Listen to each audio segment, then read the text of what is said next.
rolling. Don't do it. Hello, welcome to Day One Patch Podcast, episode 268. I'm your host, Ryan Johnson. Matt is looking up questionable products.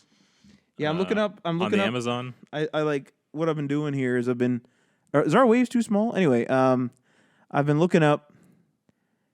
Well, I'll just say the situation. So I bought the Xiaomi Air Dots. Yeah, you did. And those are like, what are those things called? AirPod, like they're just like wireless earbuds. And for some reason the sound keeps like stopping so like the right one is the master one, and like the relay. Oh my God, Ryan. Oh my God, you're right. The relay, basically like the sound is supposed to go through the right one, and then as far as I understand it, relay to the left, and it keeps cutting out on me. But I know that the actual left one isn't broken. The reason why I know this is because when I click it, it does the beep, so the speaker works, and the beep is like saying how many beeps it was going to send to the phone as a command, right? And it like actually does the command, so the connection works and the speaker works. It's just like it won't relay, and the right one works because it's the one that's consistent. So I think I'm at the point now where I've like outgrown them, and I need to get like a new pair. Good like a name brand pair. So I just typed in Raycon because I heard they were like cheaper. Yeah. And now I'm down this rabbit hole of like random products, and it's fantastic. You're Matt Lawrence. Yeah. Adriano's car exploded. After I ran into him and then set him on fire. Oh my God, Jesus Christ! Sometimes you got to set Adriano on fire. No, you don't. Why is it that our waves now after that update are so? Because everything the GarageBand's broken. All right. That's great. That's really great that they. Keep talking to this. What do you mean? Why the hell didn't we do a mic check? I did. It sounds fine. Well, then if it sounds fine, then whatever. All I'm asking is in terms of the visual wave. So for the listener out there, our GarageBand, the little dials at the bottom wouldn't work, and then they started to work, and then it froze. Yeah, okay. So hang on. So it froze, and then it lost our mixer. It was a mess. Yeah, it was really bad. Yeah, and then we finally got it all to work, but now the bottom little dials are broken again. Is that acceptable? That's what it used to be. Yeah. But like we don't know why all these settings just like reset. It's hell. You know what? I'm going to blame it on Adriano and use it as the motive for why I set him on fire. Adriano ruined our setup, so I had to kill him. This is an old, 10-year-old Mac Pro that's on its last legs, and I've done a lot of things to it trying to help it out. I'm not even sure if this GarageBand is... I don't think this is the latest version because I don't think I can get the latest version anymore. Because the OS why is it breaking, though? It's not cloud connected. The OS connected. is 2 years old. I don't know. Time for you to... You know what? You said you want a new MacBook. Yeah. Why don't you dock the one you have? Ooh. And then buy a MacBook That's as a portable. Scary thought, man. And then get rid of that tower. That's a scary thought. And then you'd have room on your desk for a room in the area because you have two desktops. So just get rid of the one. That's interesting. And put your MacBook, the one you have now, like in the closed and like upright, like in a file position. Right. And then put it behind the monitor. That's very interesting, man. I didn't even think about that. Save you a bunch of money, literally. I would, yeah. Yeah, whole bunch, like thousands of dollars. Making you buy networking equipment, which you just bought, and then now making you buy and then there goes the keyboard issue with my 15-inch. Because I wouldn't be using the keyboard. I never had an issue with it, but I mean, the potential is there. But the only thing that you are going to be screwed for, and maybe this would be solved by the dock, is no ports. I think at that point I would get like a desk like docking system. You know what I mean? That's what I mean. Yeah. And then that way you don't have to lug that around, and then you just have your MacBook, your new one. And then even if I got an external GPU, it would still be cheaper than buying an iMac Pro. Yeah, there you go. Interesting. But you don't even need a GPU. Why the hell would you need a GPU? You built a PC. Because I still do like editing and stuff on Mac. It's not good enough on the MacBook? It is good enough, but a dedicated like external GPU would be better. Okay. You know. But there you go, Ryan. That's interesting, man. Tomorrow night, set it up. No, it's dangerous talking to you. Is it? Yeah. Actually, I just saved you thousands. I know, but now I might do it. That's ridiculous. Of course you might do it. Yeah. Top stories today include Uncharted Movie updates. It's been a long, long time, and we're now hearing that Mark Wahlberg is in talks to join the cast. Yeah, it's a weird choice, eh? Especially for the character they think he's going to be playing. All right. I think, if I recall correctly, he was originally asked to play Drake, But then it sounded like they did. That might work actually. Now that you say that. But this was like years ago. This was like 2000 something. Not even the 2010s. So when they were this like was, conceptualizing, probably. Yeah. So he was a lot younger then, I think. And but I think they switched what they're doing. I think they're now going to focus on a younger Drake because Tom Holland is playing Drake now. See, that's weird too. And Mark Wahlberg's playing Sullivan. I'm not sure. You haven't played the games. I'm not sure if you know who he is. It sounds familiar. He's got the mustache. I think he does, and he's like the mentor to Drake. Oh, okay. Yeah, and that's who Mark Wahlberg might play. And that he's nothing like that character. So we'll get into that in a bit. Bethesda opened up a new studio as they closed the Prey developer. Google Stadia is launching with missing features. Got a big post on that one. Blizzard's president apologizes for Hearthstone banning controversy. Activision Blizzard made $700 million from microtransactions in the last quarter. Oh, yeah. Fucking right. And then I forgot to put this in here, but I'll bring up the article when we get to it. But the Anthem is undergoing a complete rehaul. So, Matt, what's new? What's up? Well, we had this discussion on the stream. I'm having some weird single player problems. I don't play single player games anymore. Mm-hmm. I started up Origins and just stopped, and it wasn't like due to like not liking it. I think the first odd thing is that you said you only play games with other people online. Yeah. Like they need to be in like a party. You don't just ever sit down and start playing. You usually like they're on a movie or something, right? Rarely, yeah. Or like that's what I do. I need like white noise, I guess, or something. I don't know. Yeah. So I think that's the big barrier because when you're online, the obligation feels like we should be playing a multiplayer game together, Which makes sense. Yeah. So yeah, I think that's the hurdle you need to get over. When did this start, do you think? I think this started around like the COD 4 era because we used to that was when everyone got COD 4 that long ago? COD 4 is when cuz I think that's what started because COD 4 was the first time we all had Xbox Live. Like it was a weird thing, but I got Xbox Live and then everyone else seemed to get Xbox Live like all during the same period. Mm-hmm. All during that like Christmas break. So it was like this big. Everyone was playing COD 4 through Christmas break because we were in. I think we were in high school, or maybe it may have actually been. No, it was elementary school. I think maybe. No, it was high school. High school. I think it might have been like grade 9 even though. But I think it was like early high school. So like it was everybody was just constantly playing COD 4 and constantly playing Xbox Live, which then like kind of went out of control, and now everyone was on Xbox Live all the time, and everyone was going crazy. So like. I think that era made it so like there was never not white noise, and then that made me be like used to not having, like I can't deal with the silence. I'm just kind of like sitting there being like, what the hell am I doing? Xbox Live was always paid, right? Yeah. How did you get your parents and stuff to? Just buy the cards. Oh, is that just buy the card, type in the code? Yeah. That's I did like the trial because like there was the silver and then there's the gold or whatever. I did like the trial. And because you get a free gold thing for a bit, that was on 360 because I never tried it. We got it all set up and working because we had trouble with it at first, and then ever since then, like it just like that's it.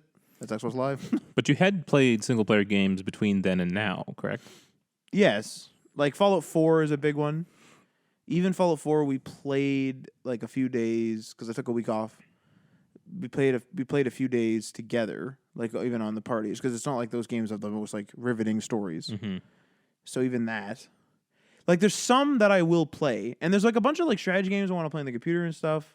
And it's not necessarily due to lack of time either, because I'm pretty good at just like carving out an hour or two. I'm pretty good at that, even if I'm busy. So I don't know what the hell's going on. But it's not like I haven't been playing stuff. Red Dead, COD. See, Red Dead was a big single player game you finished. You finished Spider-Man, although we kind of had to get you through on the stream. And then you played a couple Gears games. So although the third one I played mostly on stream. The second one I just randomly did it, but that was just because I was like, wow, actually, this the third one was all on stream, wasn't it? I think almost, all we or started mostly it, yeah. all. Mm-hmm. But the second one was just because I had delayed so much. Right.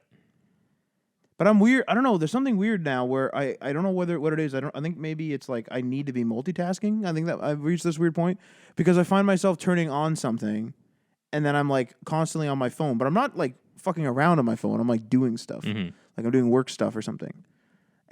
or just like dealing with stuff or whatever. Right. And and I'm not just like sitting there mindlessly going through Facebook like some people would. Although that does happen, but not frequently. I don't know. It's weird. I don't know what happened to me. Something happened to me. But do you want to play single player games? Is it an I don't issue? know. Because the thing is like right now COD is new, so I want to play COD. Mm-hmm. Yeah. There's 4 or 5 of us that have COD, so like I play with the people. So that's good. But it's like Red Dead's kind of on hiatus because I have COD and you guys have Death Stranding and you also have COD. And then I don't know, there's something fucking happened to me. I don't know what it is. I feel like I'm wasting time when I'm on there, but I'm not one of those people that's like I need to be doing something productive. Like I never think that to myself. Right. It's really bizarre. I think I need to be multitasking at all times. See, the thing with me is I like the multiplayer games for when I'm not playing single player games. Because otherwise, like right now I have Death Stranding and now I have Star Wars I'm playing. And even have is it out now? Yeah. Oh. Yeah. And even have freaking Outer Worlds. Oh my god. So when I play a multiplayer game, I feel like I'm wasting time doing that. Because I'm not that interested in building up my Call of Duty profile and unlocking all the guns, you know. I'm just kind of casually playing it. Like I am playing the Call of Duty campaign, but even that, like everyone that we play with has already done it, and I didn't start it until last week, and I've only just started it. Yeah. There's some. See, I like multiplayer games, specifically Red Dead, for example, because I like listening to like a podcast. I think I need to be multitasking. I think I have to be multitasking. Yeah. It's really bizarre. Like, there's nothing more infuriating in the moment to me than me clicking on, and this is going to sound really entitled, me clicking on an icon and having it load. Because I feel like, wow, I just wasted like 30 seconds. Like, fucking load. Like, what are you doing? Well, it is amazing how much time is wasted in video games. Mm-hmm. Now, especially like loading into freaking Red Dead Online. The funny thing is, though, even like Death Stranding has kind of made a game out of the time you waste. Where in something like Red Dead Redemption, right? You ride a horse to the next city and it takes you like 10 minutes to get there, right? Yeah. You weren't really doing anything. You were just kind of holding X or mashing X. See, I don't think of it like that though. That's part of the experience. You're supposed to be experiencing the Old West. You're not supposed to. If you just like it would be weird if you just appeared there. It would also be weird if you just teleported there. Yeah, but most games would build a world where things are closer to each other, that it doesn't take you, 5 to 10 minutes to get somewhere. The online is particularly barren, I will say, but the single player did a good job of having like there was odd encounters and stuff. There was like random encounters and crap. I think there was enough there where it wasn't boring to travel, and there was enough there to discover, even in like the swamps and stuff, where wandering wasn't that boring or anything. Right. I would say the single player is a little more polished in that regard, but the single player also lacks like repeatable things. But just think about the amount of time you waste in games traveling to places. Yeah, there's quite a bit. It's crazy. Yeah. But same with real life. Like I want to be like you're like I want to go to this party or something. It would be way more efficient if we just appeared in the room. I've always found it fascinating though, where let's say I need to like walk across the mall, right? Like I'm in one store and I want to get to the opposite store in the mall. Right. In real life, I would just walk.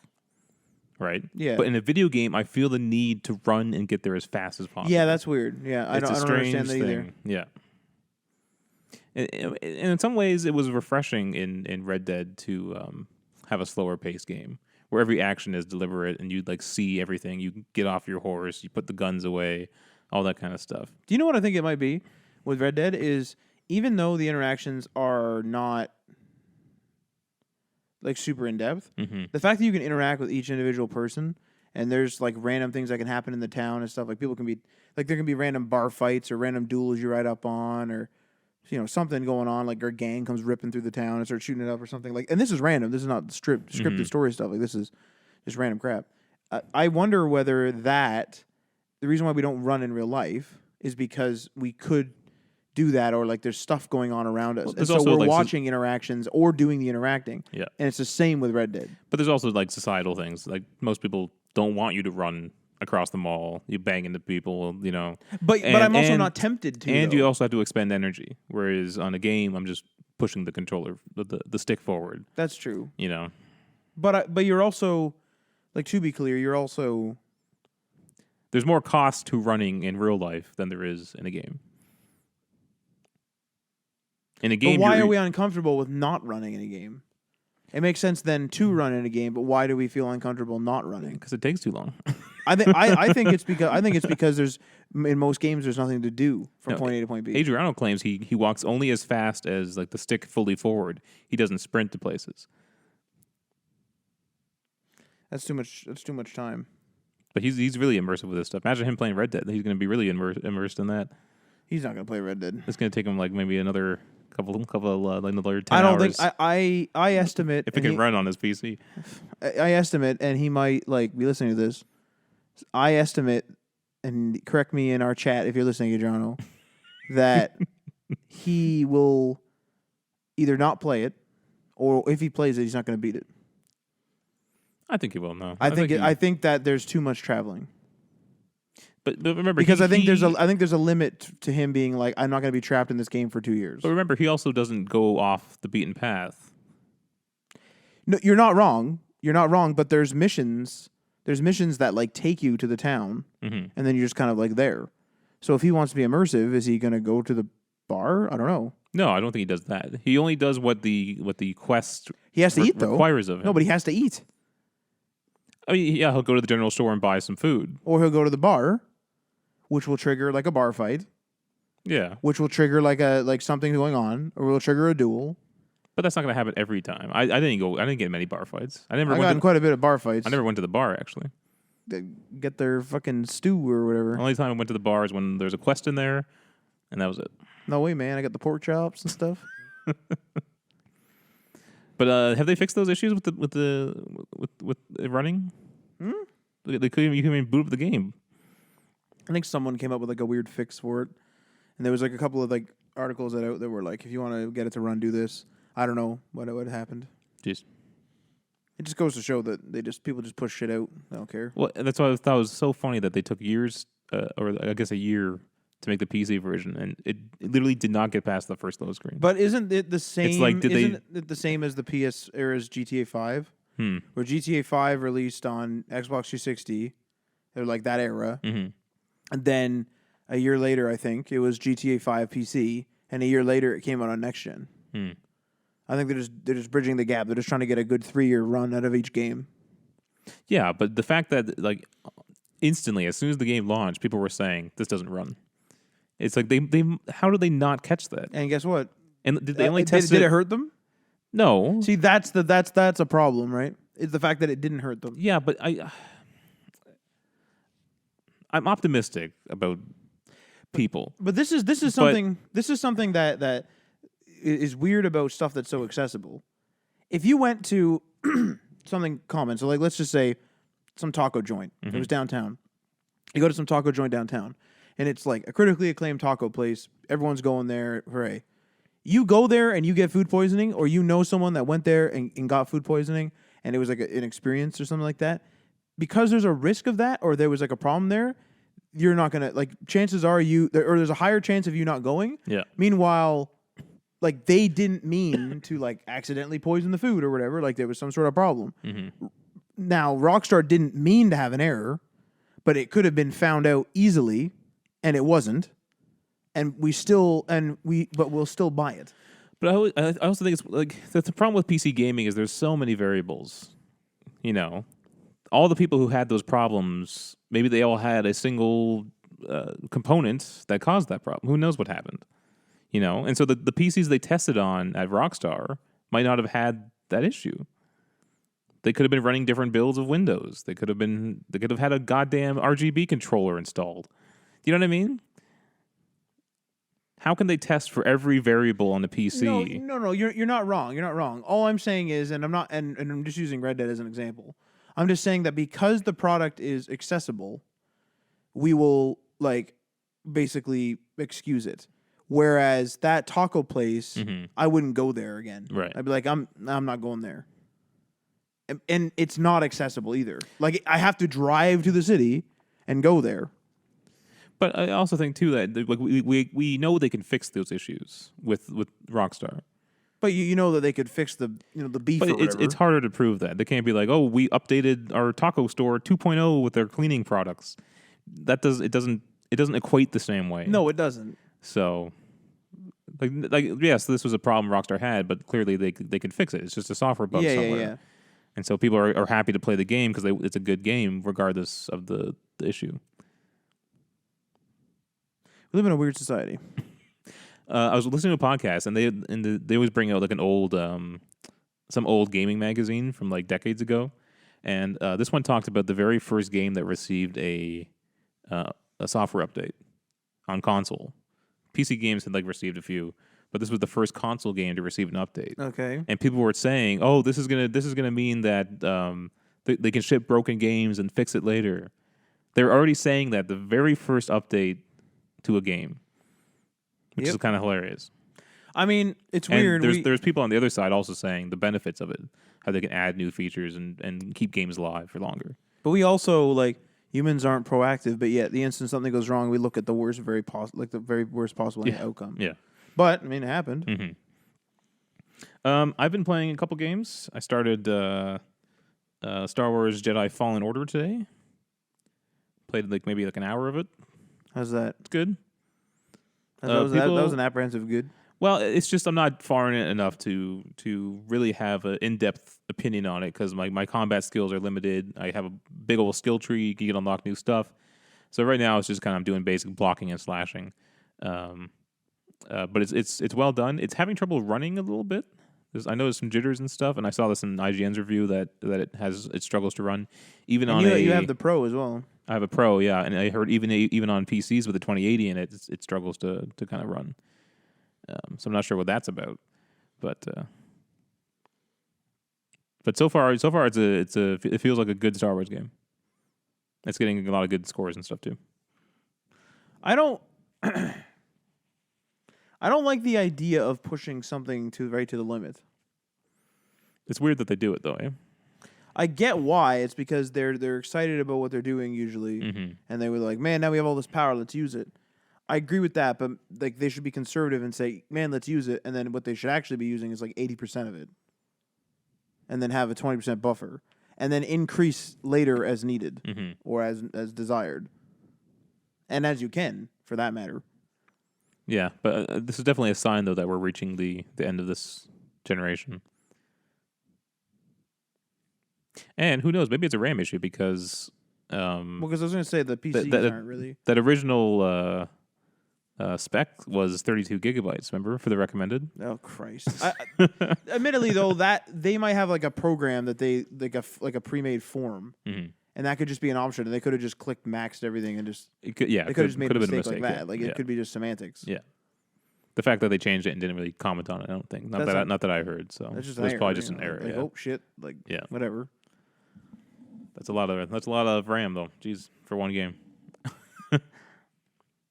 And I'm also playing Death Stranding, which has been a unique. How the hell are you playing? Like of all things, too. Like Death Stranding is supposed to be drawn out. Yeah. Have you talked to Aaron about it? Because he plays Death Stranding. A little bit. We've been online and talked a bit. Yeah. Like, what is he doing with Outer Worlds? Because he's in the same boat where he has. I don't think Outer he's playing Worlds. it. I think his main game is Death Stranding right now. He's done with. I've kind of put. Well, I'm just curious because Outer Worlds on ice. You put Outer Worlds on ice. So, like, Yeah. I thought maybe I was wondering what he was doing. I don't know. It just didn't grab me.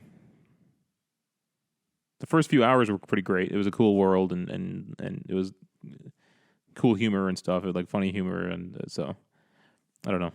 But Death Stranding has been kind of controversial online. Some people hate it. Some people love it. It's a weird game. It's definitely unique. I like the ideas. Like I saw some tweets with some of the stuff that was happening. Like the one guy was saying that he was putting ladders up this mountain range or something. So and then he said it would allow other players, and I was wondering what that meant. But then I just kind of like went up the thread, and I noticed that it apparently your world changes based on what other players are doing. Mm-hmm. Now my question is, wouldn't that mountain range be absolutely covered in ladders? There's some sort of algorithm that chooses which ones appear. So it's just sort of like you get some random dude's ladder. And it's probably like an area thing. where if there's like 10 players that put a ladder all in a similar area, it'll just choose one at random for you. That's what the dirt paths are. I heard is like player, like it's like this is the route most traveled, and so I didn't know that. If that's true, that's true. pretty cool. That was the first thing I saw. I didn't realize it did like objects, because you can find some dirt paths. Those are most traveled player roads. That's really cool. Yeah, because some people have said that they've changed.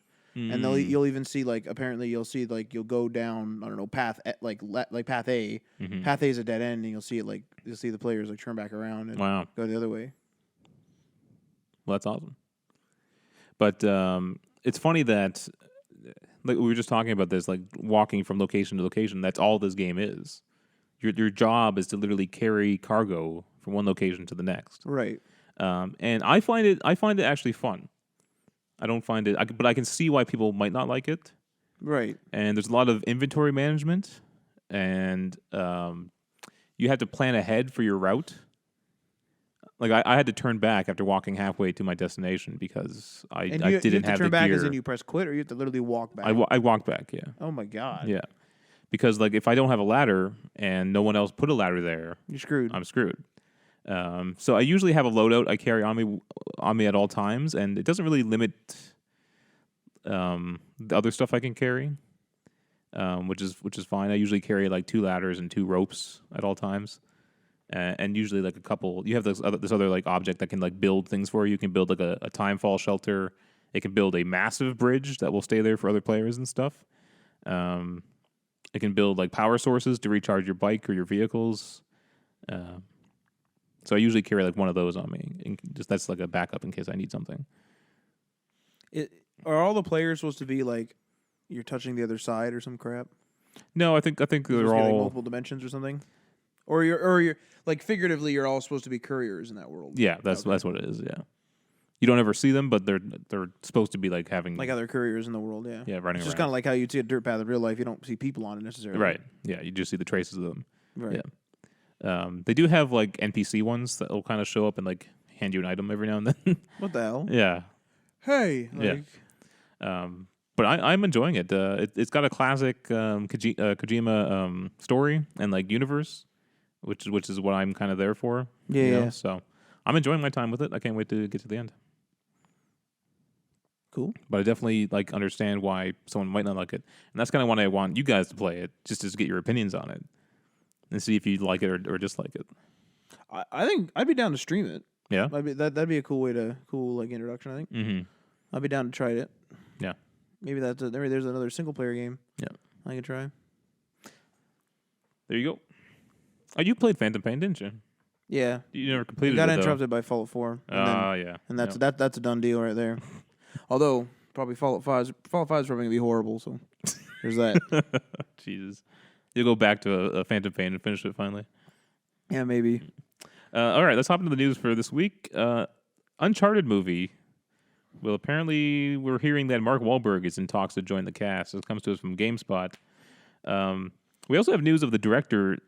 It's the guy who directed Bumblebee. His name is Travis Knight, and he's apparently attached to the film now. And Mark Wahlberg is set to join Tom Holland in the cast. So according to Variety, Mark Wahlberg is in final talks to play Victor Sully Sullivan in the adaptation of the hit video game. Victor? Say that again? Victor Sully Sullivan. His nickname is Sully. So it's Victor Sully in quotes Sullivan. Yeah. I think it's a weird choice, and I'm not sure how to feel about it yet.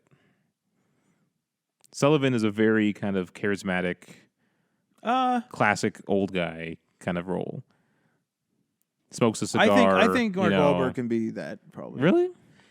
Because you can kind of see his goofy side in The Happening, and it's pretty funny. Was that his goofy side, or was that bad acting? I think it was personally. I think that was bad acting. Maybe that's more personal opinion, but no. Yeah. Nobody does that and thinks that's Oscar award winning acting. Sully has a very distinct voice too, and I'm not sure if Mark Wahlberg is going to put a voice on, or if they're just going to kind of change the character in some way. I think there's also a problem, I think, where we're trying to get these classic, maybe not classic, but these traditional Hollywood actors to fit the roles of like Dr. Robotnik and Jim Carrey. It's like Right. what the fuck? Like, Yeah.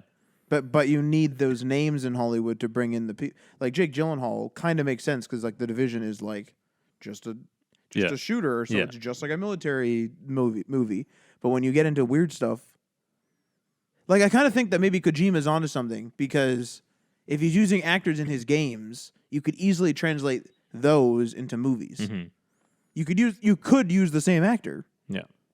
You know what's funny though is like Star Wars was massive when it came out. And the three main actors in it were relatively unknown. Harrison Ford, maybe people knew him a little bit, you know, but Carrie Fisher and Mark Hamill were practically unknown. Yeah. And that movie was a huge success. But it went big because of the special effects. So you think, kind of like Avatar, kind of got big because of the special effects, and big 3D movies. We were told multiple times. Like I had a couple of older teachers in elementary school, and even back then they weren't even that much older. And like they remember going to see it, and that's all they talked about. They were like, that was the movie that you had to see because it had these crazy special effects. Right. All of them said it. Yeah. So like that was the big selling feature. Difference between Star Wars and Avatar is Star Wars is a good movie. Ew. So Avatar's not. But I'm just wondering. You're saying like maybe they're looking for these big Hollywood names to try to sell the movie. But what if I wonder if they took a risk on some unknown actors? Would that work? You're gonna get B movie status. You're gonna get B movie status. You're gonna be fourth or fifth down the list in the Cineplex like showing. Yeah, that sucks. Like what you need, I think, is almost like a powerhouse. You need to make like a good movie. You need to have people internally watch it, and you need to have like this is gonna be weird. I think what you need to do is you need to have a lot of buzz around it. Like you need to actually make a legitimately very good movie. You need to have a lot of buzz around it before it gets released. Enough buzz so that Cineplex and the other movie theaters are like, whoa, shit, we better fucking put this front and center. I think they should not market it as a video game movie either. None of their press releases should mention it. No, Joker, that's a good comic book movie, and it's not like the comic books. Yes, but we've accepted comic book movies now. No, I understand that, but would you say Joker is a comic book movie? Only technically. See? Yeah. That's what I mean, though, is they don't mention from DC Comics all over the place or anything. Right. Right. It's not right in your face anywhere. I think maybe at the beginning it says DC. But we also know what the Joker is. Joker's a well-established character in our pop culture. But I think the reason why it's so Uncharted critically acclaimed is because you could watch that as a person that hates comic books and be like, Jesus, like you could like that. It's standalone enough. Yeah. I think the fact that you can go from one medium to another was proven with Iron Man, that you could make a good superhero film. Yeah. And I think, I'm not sure what pieces fell into place for that to happen. Mm-hmm. Definitely Jon Favreau being the director. Yeah. Definitely Kevin Feige. Robert Downey Jr. at the time, he was, people knew who he was because of all his controversies back then. And so this was like a big break for him and a big change of pace and stuff. Right. So I guess that's some celebrity factor there, but he wasn't like a massive star at that time. No, I couldn't even tell you what else he was in. Yeah. So there's something, they found some way to make it work, and I'm not sure what it was. And I think the video game they need to find that thing. Well, I would say that it's less like, I mean, DC's the DCU, or whatever the hell they call it, it has its own problems. But I would say that the Marvel hit it because they made it so that it was accessible. It wasn't excessively nerdy, but it still had all the characters and the lore there. But they weren't sitting there talking about like how time travel worked for hours. Right. They said a real simple thing. Everyone, including people who don't read comic books, could understand it. And you move on. It's like right in the middle ground where it's nerdy enough, but it's not brought up. It's like the fat Thor is a funny, like human thing. You know what I mean? It's not a funny comic book only thing where only the nerds are going to be laughing. Right. And Iron Man wasn't even that big of a comic book character at that time. Right. So they for some reason they chose that one. As odd. I guess Sony had Spider-Man. They made some successful movies with Spider-Man and stuff. So yeah, Spider-Man for sure. Spider-Man, I would say, was true to the comic. Although there's always but you wouldn't get, like, I would say the Tobey Maguire ones were true to the comic, but they weren't super nerdy. There's always been like successful superhero movies throughout time, though, because there was like the 1970s Superman is a popular one. Then there was the Michael Keaton Batman. That's also a popular one. Right. So I don't know why it exploded now, or 10 years ago, I guess. It's probably just because they linked them. But even that first Iron Man though was bigger than I think any superhero movie that came before. That's probably because it even made though Iron Man cool. they were popular at some point. It's probably because it made Iron Man cool, Mm. right? Because you're introducing with Iron Man, you're making a movie. You're making a movie that's not so much a comic movie, not so much like, hey, this is like a B character. This is like you take almost like Iron Man was kind of like a B character. Mm-hmm. You take a B character and you just take the cool parts of him, and then you just make like a movie about a really techie guy, and it just so happens that it's in the Marvel universe. Yeah. And I think that's probably where it hit. I think another problem too is like comic books have been around for like 100 years. Yeah. Right. I'm not sure actually that long, but they've been around for at least like since 70. around the war era. Yeah. Video games have only been around for like 40 years. Yeah. So and realistically not mainstream at all for most of it. And not mainstream. Movies have kind of always been somewhat mainstream to some degree. Video games are only now kind of still inching towards that. They're bigger than ever, and tens of millions of people play them. But it's not broken into that, that standard family unit you think of. I would say our generation is the first one that would put it in there. Mm-hmm. That's what I would say. Yeah. I don't think Uncharted is going to be that one movie though. Well, this is the other thing too, though, is a movie and a book are both more like sentient things. Like you're reading the book, but you're not controlling it at all. I think the aspect of control, specifically controlling the game, is a major difference. Mm-hmm. It's one of those differences where can a video game movie really work? Because I'm used to being able to be like, ooh, what's down that alley or whatever. Let's say take the Division movie. I want what's down that alley? I go down the alley and I like take a look. But like you're on rails essentially when you're watching the Division movie. But I think we're at a point now where video games, the story is equally as important as the gameplay. And so I think you can extract the story, and make that a movie. But would that do well? Because the thing I'm questioning is, and I'm questioning not like I don't really have a theory or anything. It's more so a question of if I'm a person that's normally used to exploring and such, and Fallout, let's say they make a Fallout movie, it's a big open world, I'm running around, and then let's say there's a couple of cool stories in Fallout, sure. So then they make a good story into a movie. I'm losing all the exploration aspect. I'm losing all the like looking at the terminals and stuff, and they can't show that in a movie. But you're not expecting that when you go to see a movie. You're expecting just a story. But people who aren't fans of Fallout are not going to go see the Fallout movie. And because I'm used to controlling Fallout, am I going to see the Fallout movie? But this is what I don't get, though. So Fallout's a big franchise amongst gamers. I don't think most people outside of gaming know Fallout. But if a movie came out and it had the style of Fallout and it had some cool characters, had the star power, they got some good celebrities in there. Sure. Why is it any different than a brand new movie that has a world and characters and celebrities that people would go see? I don't know why video game movies, like, no one goes to see them. Because you don't need to know the source material to go see any other movie or movie based on a book. Here's a question, and I don't know whether this would change the whole aspect of things. Do you think people are ashamed of the fact that they play video games? I think less so than before, but I think there's still some degree of that. I mean, there'll always be some degree of everything. Some people are probably ashamed that they watch TV, but I'm wondering whether it's one of those things where I play COD, for example, or like a bunch of people play COD is what I'm trying to get at. A bunch of people play COD, and let's say they make a Call of Duty movie. The first thing people are going to say is they're working on that. Well, like just say let's say it's out tomorrow. Yeah. The first thing you're going to hear from people, even when you're in like a public chat playing COD, the first thing you're going to hear is that's fucking dumb.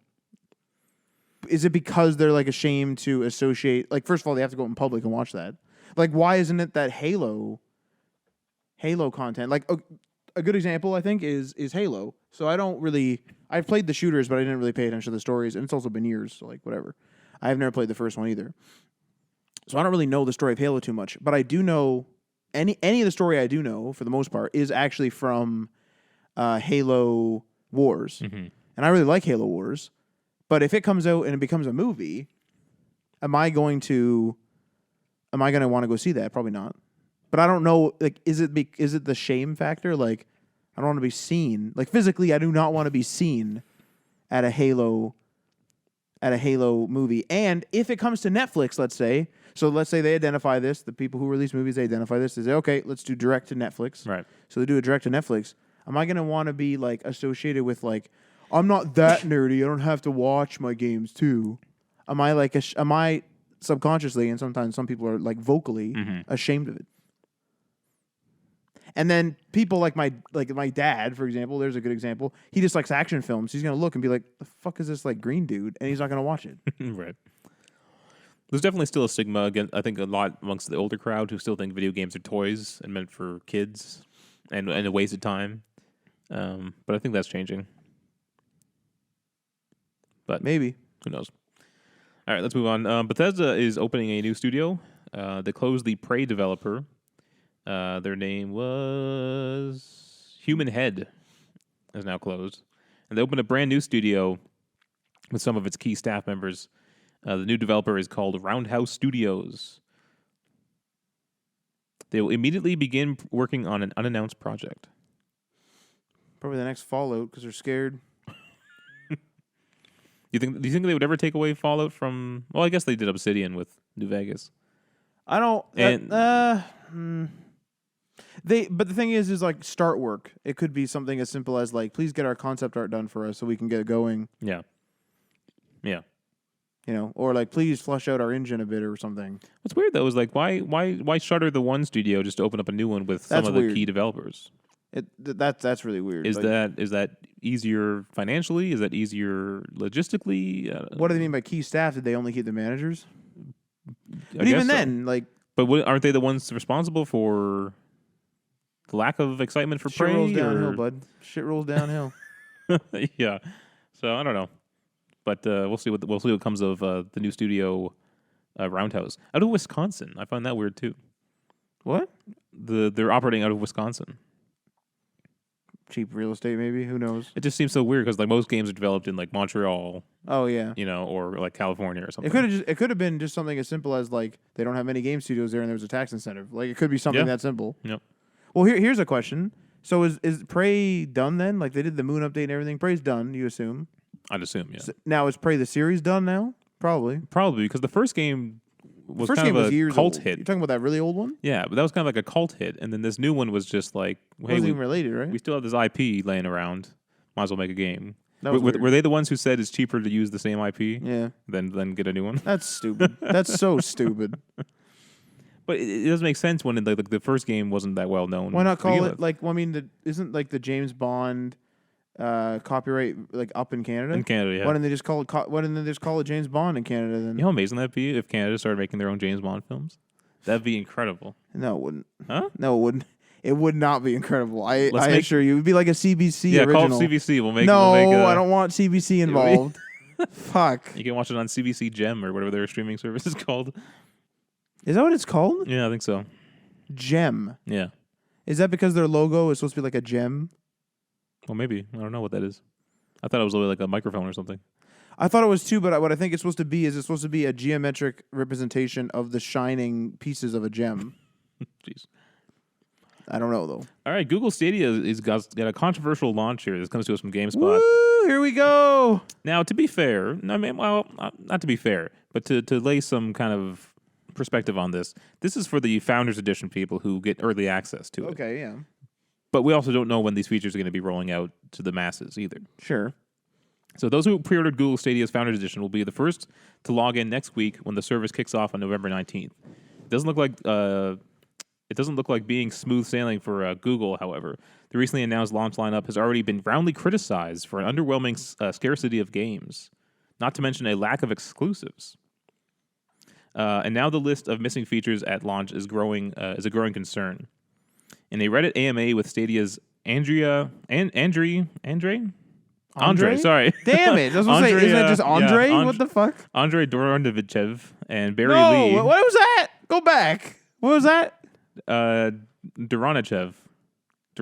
I don't have it in front of me. I don't have the... And Barry Lee, the pair of Google employees, revealed that the company's cloud-based game service would be rolling out next week with a host of missing features. For example, Stream Connect, State Share, and Crowd Play, all features based around multiplayer, won't be available at launch. Stream Connect may arrive before the year's end, but State Share and Crowd Play won't be up and running until sometime in 2020. PC Chrome gameplay won't support 4K, HDR, or 5.1 surround sound on day one either. Stadia will be able to stream 4K HDR 5.1 on Chromecast Ultra, but support on PCs won't be added until 2020. Holy Christ. The Stadia controller will only work wirelessly when using the Chromecast Ultra dongle. So if you want to play Stadia's launch lineup on a PC, tablet, or phone, you'll have to plug the controller in.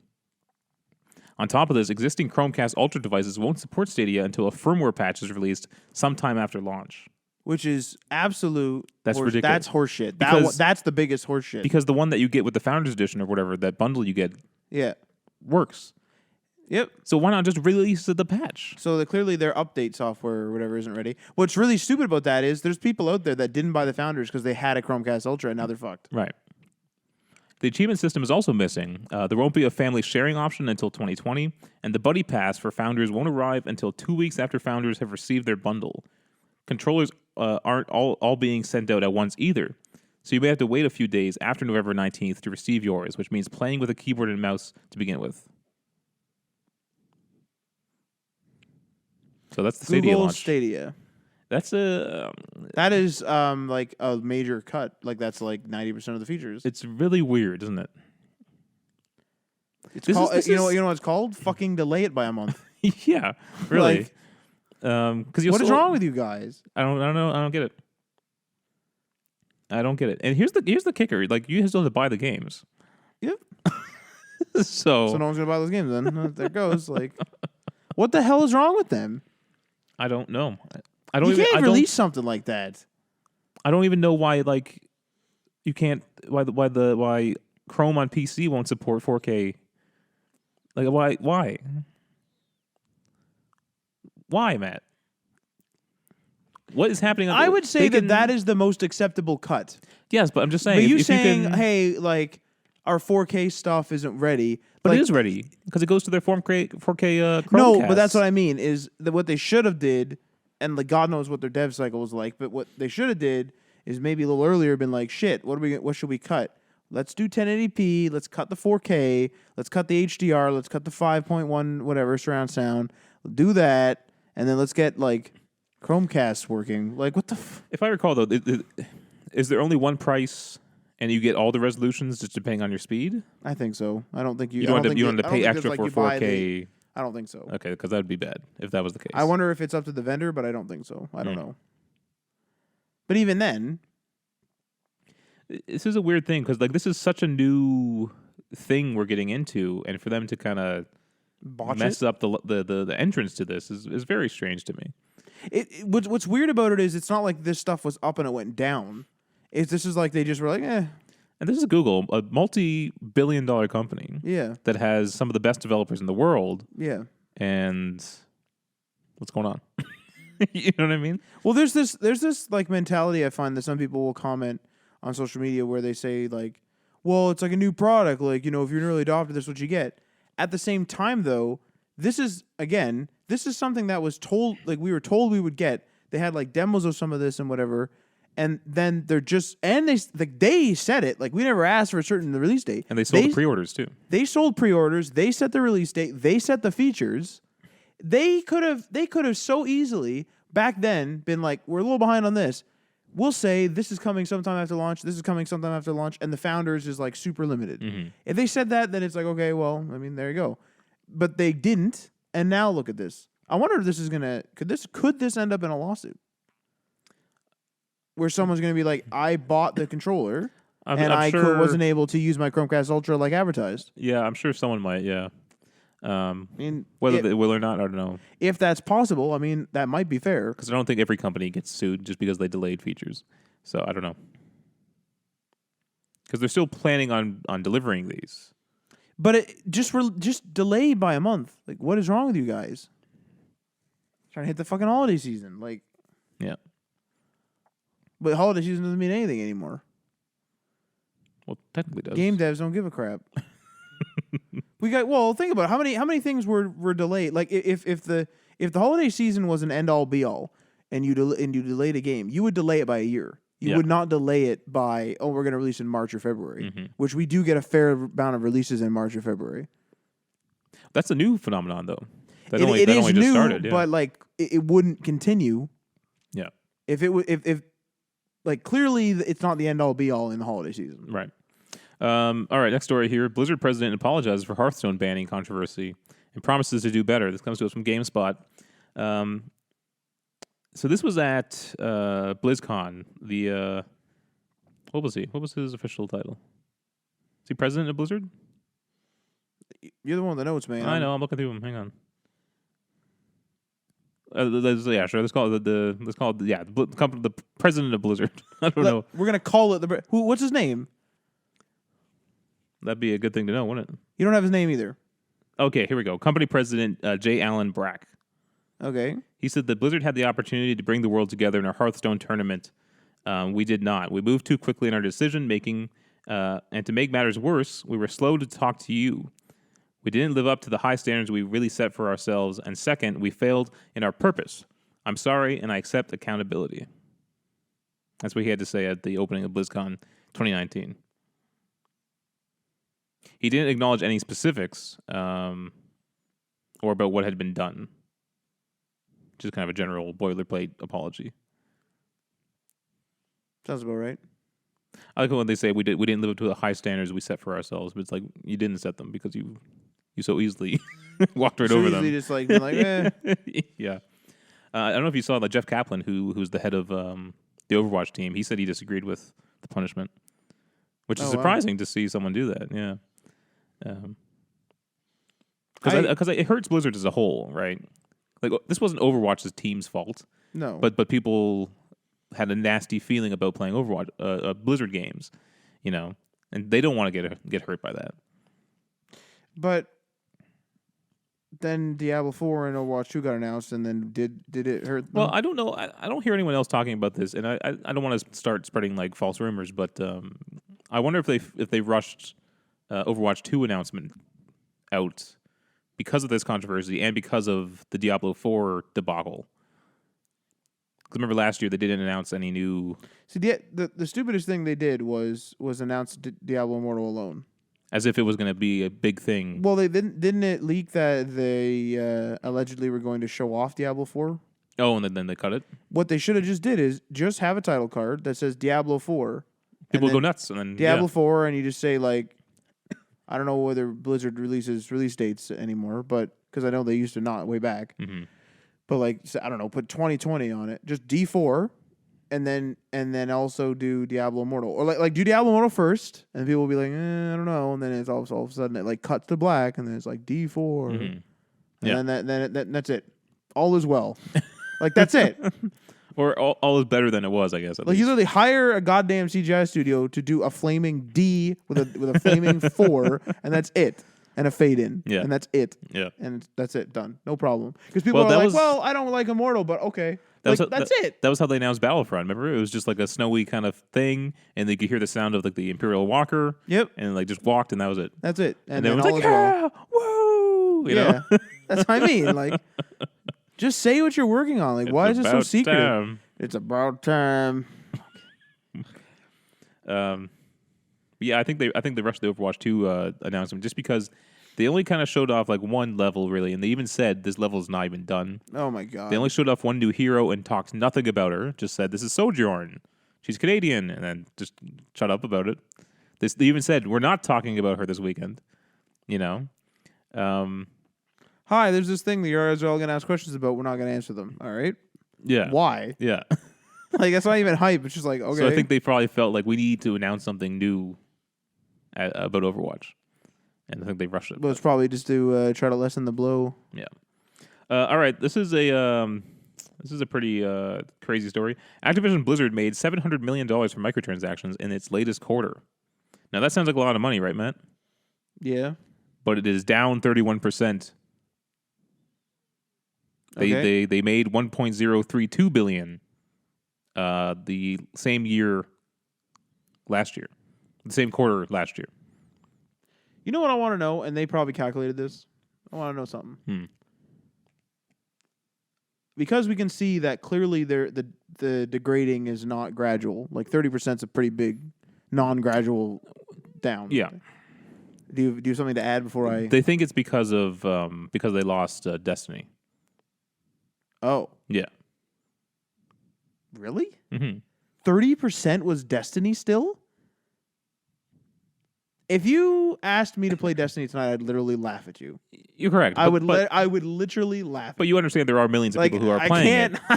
I can't it can't be understated how much I do not want to play Destiny. But you understand that there's millions of people who play it. I don't actually. I thought it was almost dead. Without evidence of that, I just assumed. But I also didn't look. Like it was just one of those things where I was done with it, so I'm done. Like that's it. But that's what they think. A big chunk of this came from Black Ops 4, obviously, because that probably has a ton of I've not played it. It probably has a ton of microtransactions. What? It's their battle royale game, So I want to know something here. It takes a long time to make games like Red Dead and such, and those games make over $1 billion. Is that correct? Without microtransactions? Just on game sales? Yeah, I would think so. Yeah. Okay, let's say that. Okay, if we do not put any developer onto microtransactions, and we just put them onto speeding up the process of making games at the caliber of Red Dead and GTA, are you going to make more money? And I bet you they've boiled it down to the average value per hour. But here's the thing, though. Okay, so Black Ops definitely probably made $1 billion. But some stuff is different.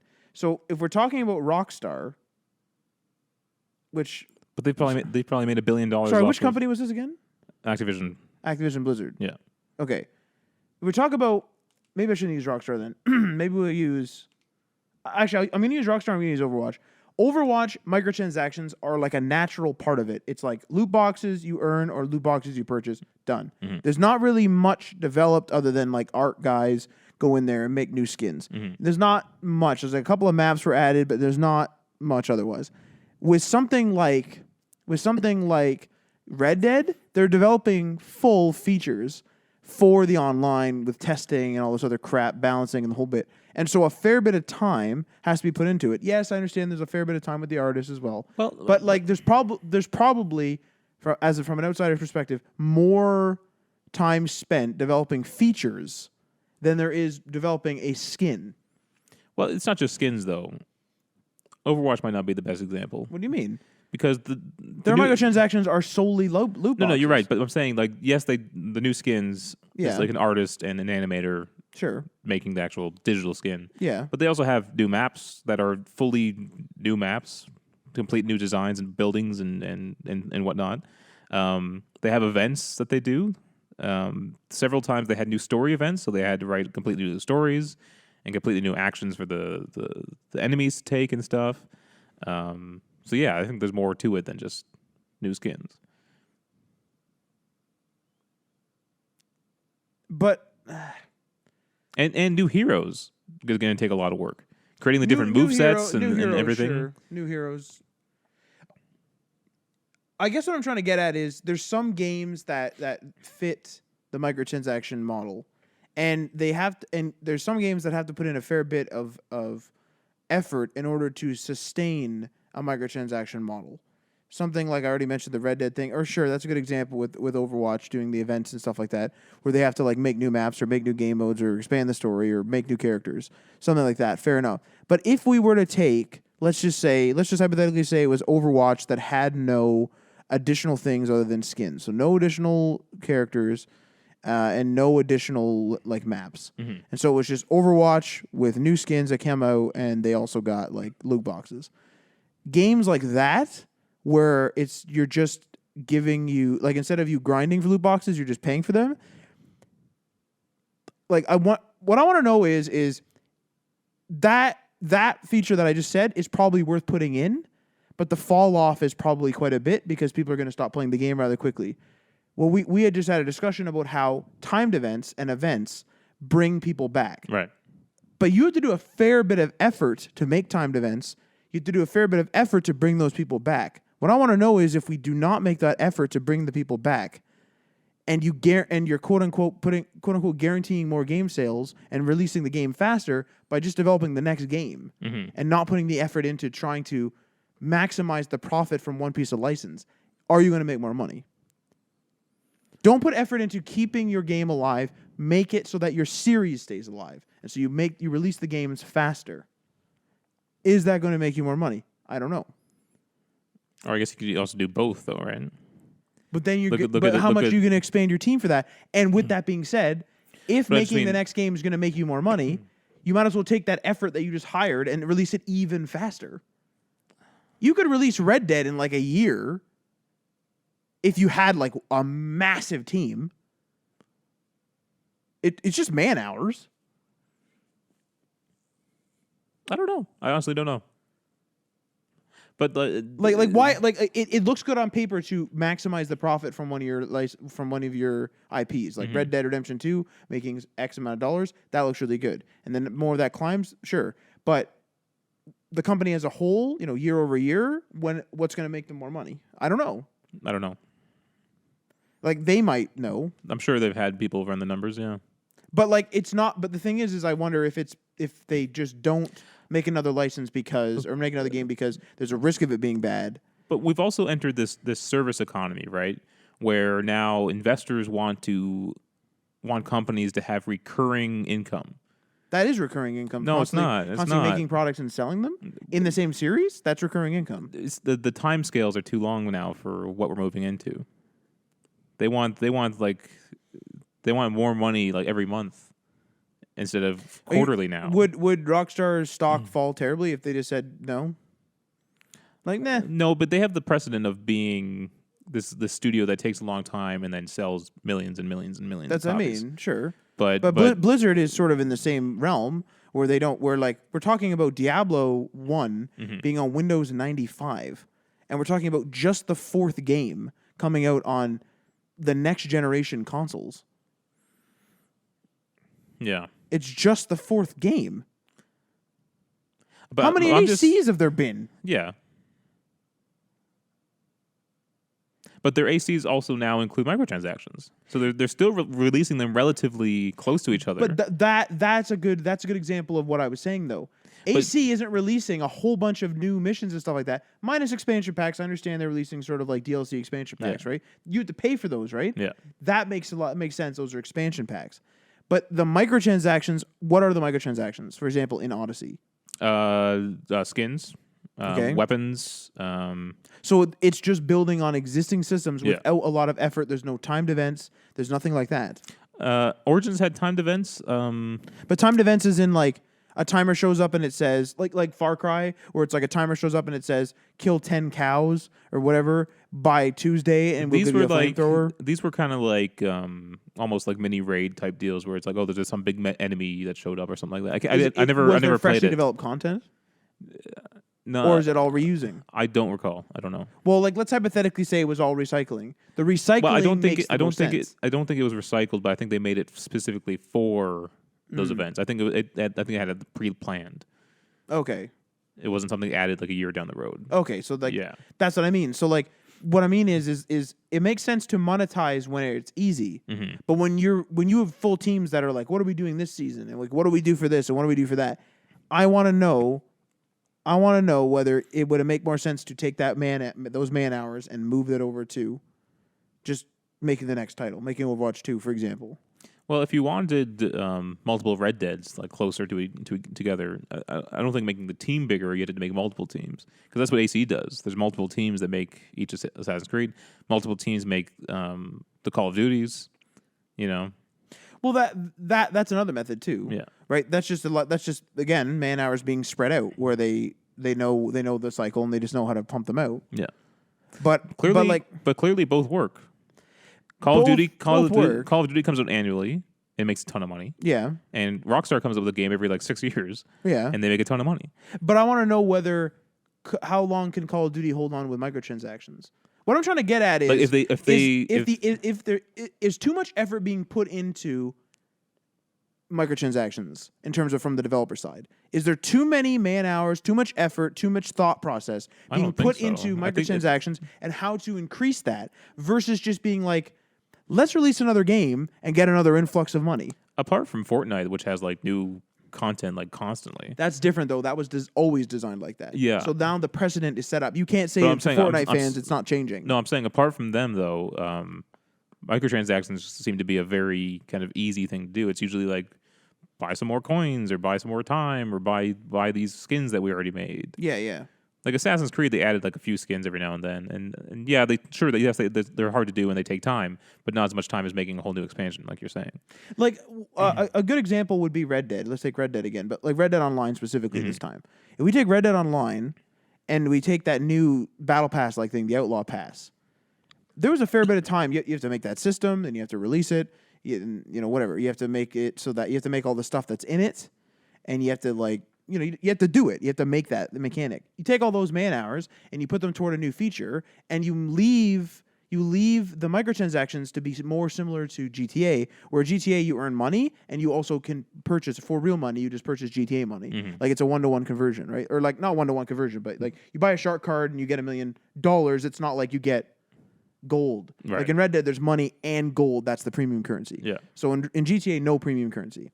So what I'm saying is would Rockstar be better off not putting an effort in making an Outlaw Pass, but rather making an effort in developing a new feature, which would then bring people on board? Like what are we doing here? Like where is there too much effort being put into monetization?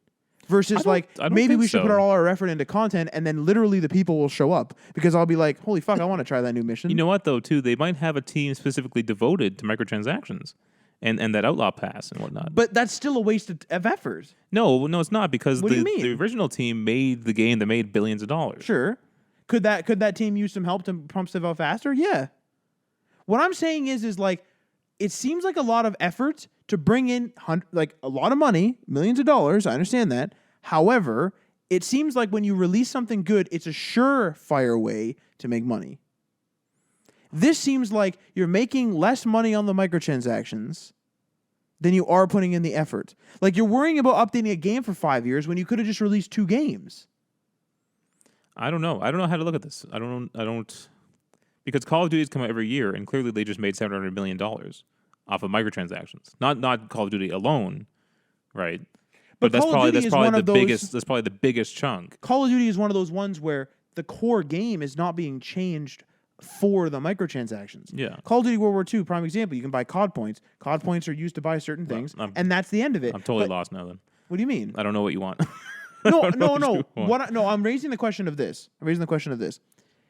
When you release a game, okay, assuming it's quality, you release a quality game. Mm-hmm. That's a surefire way, or as surefire as we can be, to make a bunch of money. We're assuming that the game sales of a big game, so Diablo 4, Overwatch 2, and we'll use Red Dead as a good example, those games, when they release, games like that in those series, they make a whole bunch of money on release. It's near guaranteed. But a lot of these games, Red Dead, Overwatch, as you brought up, whatever, they're putting a lot of effort into making changes, updates, whatever, to extend the life of those games and make, I admit, hundreds of millions of dollars, okay, up to billions or whatever, a lot of money. What I'm saying is if you took the hours you put into making Overwatch 1 make more money, and you took those hours and you put them into Overwatch 2, would we be talking about Overwatch 3 right now? And would they actually have more money in their pocket? I don't think it's enough.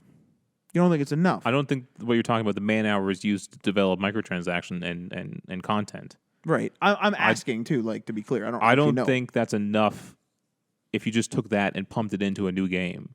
I don't think it's enough. I don't think it's that big of a team actually making the additional content. See, and even if you took them and had them start working on the sequel with the rest of the team, right, would it speed it up enough to get more games out in time? I don't think it's enough, personally. Well, I'm trying to think back to Like AC is a good example. It's spanned a couple of gens now. And COD's a good example. That's spanned a couple of gens now. And they can release those, let's say near yearly, because sometimes it's a couple of years for AC. And they do just fine. But they don't put a lot of effort into their microtransactions versus something like Fortnite that needs to put all the effort into you coming back and paying for stuff. Yeah. But that's the precedent. Like that Outlaw Pass in Red Dead Online is just for money. Like they just want money, right? Yeah. But like, a fair bit of work went into making that mechanic and then making the suits and everything that you unlock. I want to know whether we would have another. We might have another whole role though. Like when in Red Dead Online, the updates that they do are not super complex. Right. Bounty hunting, you go to an objective, you kill a guy. That's what I'm saying. Whatever. I don't think that effort is going to increase the amount of time. You don't think so? Between the next games? Not by much. Not by enough to make more money. No. Because maybe not development hours, but are we spending a lot of hours with guys in marketing trying to determine what they want to see out of the developers? So are we seeing a lot of guys sitting there being like, how do we bring players back? Like, are we seeing a lot of conceptual guys that aren't doing the technical part? I think it's more compartmentalized than that, though. What do you mean? So most of the Red Dead team is already working on the next GTA or whatever. Do you know what I mean? They've already moved on. As soon as Red Dead Redemption came out, and they finished development, they're working on the next game immediately. Yeah, but couldn't they use some help? There's probably like 5 guys working on the rest of the stuff. I'm exaggerating, obviously, but I don't think it's enough to boost the production of the sequel. I don't think their help of the guys working on the DLC. If it's only something like 5 people, I agree. Let's say it's 20 people. I don't know. 20 people is a lot of people. I don't think that's enough though to get like. What are you going to save like a month on production because you added those 20 guys? I don't know. Is it 2 months? I don't know. And at that point, that doesn't really make a difference. They delay games by that much. No, absolutely, absolutely. If it's only a month or 2, yes. If it's only 5 people, yes, I agree with you. Yeah, but I think they have a specific team that they probably hired to work on the DLC. The rest of the team makes the core game, and then the other guys take over and handle the DLC the content. It just seems to me that there's too much effort being put forth into extending the life of your game when it's just like, why don't you just make another one? But they switched to this probably because it makes more money. Or is it more secure money? It's more, because, well, yes. Because when you release a sequel, too, like when you release a game and it doesn't do well, like that's not good. Yes. But when you release a game that does well, so you have an established player base and you could sell the microtransactions, that's like more guaranteed. But isn't guaranteed money better than taking risk and failing? I don't know. I actually don't know. Because technically, if taking the risk makes you learn what the market's like, and therefore you don't become stagnant, and therefore, like in general, and therefore you also release stuff. Like you're releasing products that aren't getting stale. Like when you make a misstep in a series that you release yearly, you can correct the next year. But if you work for Anthem is a prime example. That is a live product that they released, and it was a massive misstep. It's taken all this time, and we're just talking about Anthem 2.0 now. Yeah, I thought Anthem was dead. I never even thought of it. And now it's like the first time they're talking about Anthem 2.0. Call of Duty would just be like, well, fuck. And like maybe do the odd fix here. And then next year would be the fix. You gotta remember this too, though. At the start of the production of a new game, those guys aren't necessarily required either. The guys who are working on the DLC and the microtransactions and stuff. No. They're not immediately required to be working on the starting of a game. Right. So there's some lag time there too. I imagine they know what they're doing, though. These companies are making billions of dollars every year. They, of course, want to find the most efficient and best way to increase the amount of money they're making. And I'm sure that making a big selling game with microtransactions that extends as long as they possibly can will make them the most cash.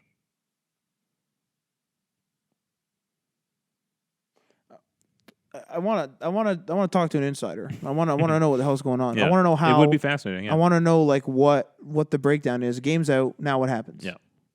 Who works on what? Is it a third party? Is it like are you literally contracting somebody out? Like is there a company that just works on extending the life? Because you probably need a bunch of marketing experts to know what to do. Mm-hmm. Be interesting. But again, the marketing team isn't necessary when starting a new game, so they can be working on marketing the DLC and microtransactions and stuff. For sure, that's a good point. Like there are cycles. Yeah. Like you can't have the guy working on the last like the end credit scene when you don't even know what the hell the story is. Like obviously. Yeah. But anyway, that's all the time we got. Thanks for joining us, Matt. We stream on Twitch. We might be streaming Death Stranding soon. Twitch.tv/Day1Patch Media. We're going to try some new microphones. Oh, yeah. Those came in, Matt. Oh, those came in. Look at that. They're strange, so. Is that a cut off head? They cut the head off of not like an actual severed head, to be clear to the listener. It's like just an image, and they clearly cropped the person's head off. Yeah. All right. Well, that's weird. And it's kind of funny, like it's a woman, and there's some cleavage showing. Of course. Yeah. Which is weird because it's like, are those being sold in a retail store? This looks like a retail box that you might find. Right. Fair enough, I guess. I've never heard of this company. Sex sells, I suppose. It looks like the PlayStation Move logo. You remember the PlayStation Move? I absolutely do not. 100% do not. That guy was on the Amazon page? That looks like Trudeau from this angle. Yeah, I can see that. All right, we'll see you guys later. Peace!